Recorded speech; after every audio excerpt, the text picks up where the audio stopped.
Quand tu pédales, tu penses probablement à tes jambes, à la puissance, à la cadence, à l'effort. Et pourtant, une grande partie de ce qui se passe sur le vélo dépend d'une zone du corps à laquelle on pense très rarement, le bassin. C'est lui qui organise le mouvement des jambes. C'est lui qui influence la fluidité du pédalage. Et c'est souvent lui qui explique certaines sensations ou certaines douleurs.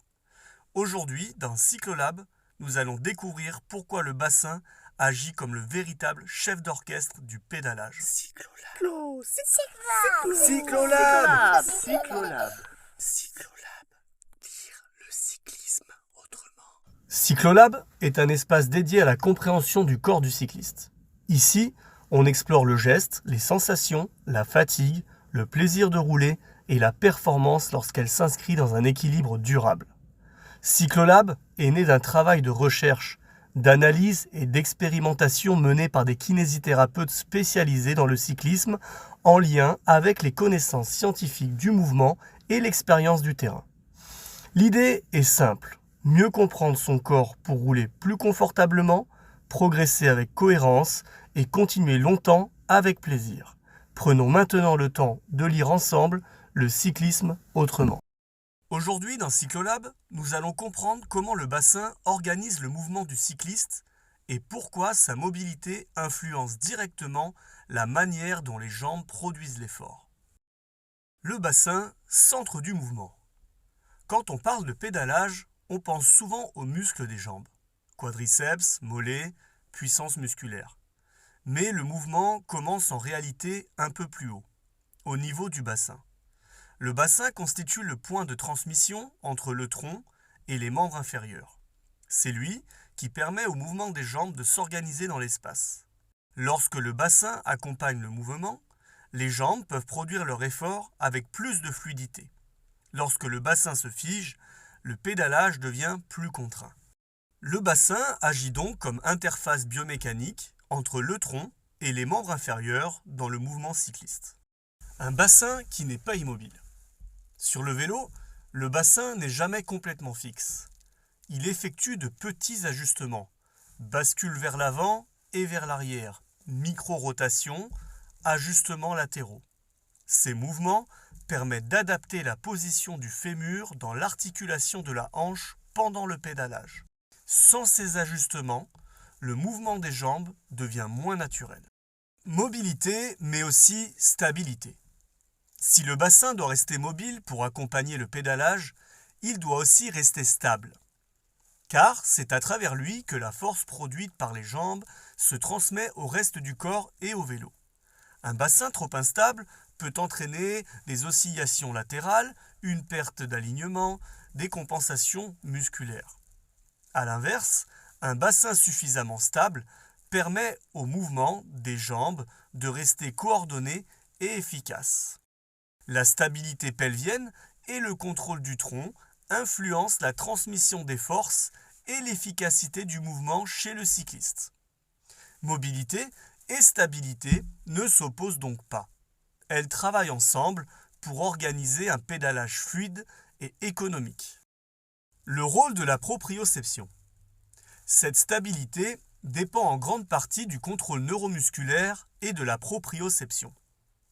Le contrôle neuromusculaire et la proprioception participent à la stabilité du bassin et à la coordination du mouvement pendant l'exercice.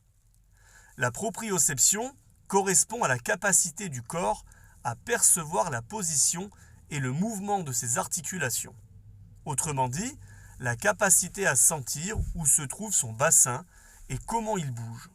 Chez le cycliste, cette perception fine du bassin permet d'ajuster en permanence le mouvement pendant le pédalage. C'est ce qui permet au geste de rester fluide tout en conservant une transmission efficace de la force. Conséquences sur le pédalage. Lorsque le bassin accompagne le mouvement tout en restant stable, la transmission de force devient plus progressive. La cadence se stabilise. La fatigue musculaire diminue. A l'inverse, un bassin trop rigide ou mal contrôlé peut entraîner une sensation de pédalage bloqué, une surcharge musculaire et une fatigue plus rapide.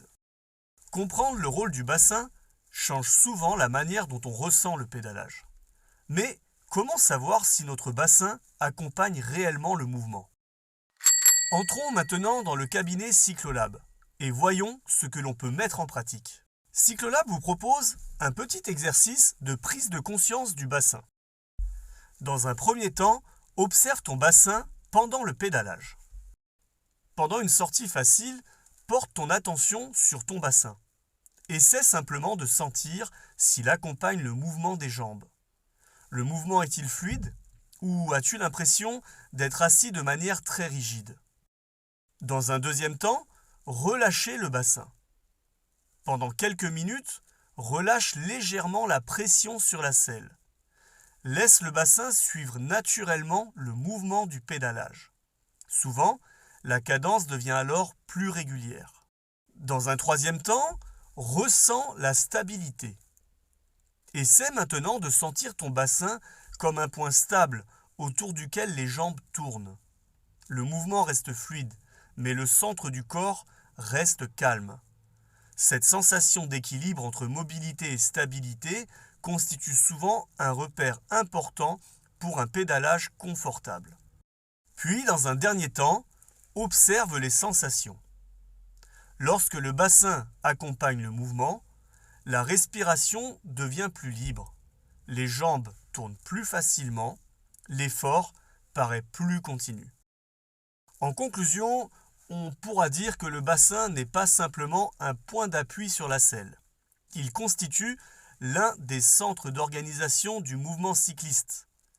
Comprendre son rôle permet souvent de retrouver plus de fluidité et plus de confort.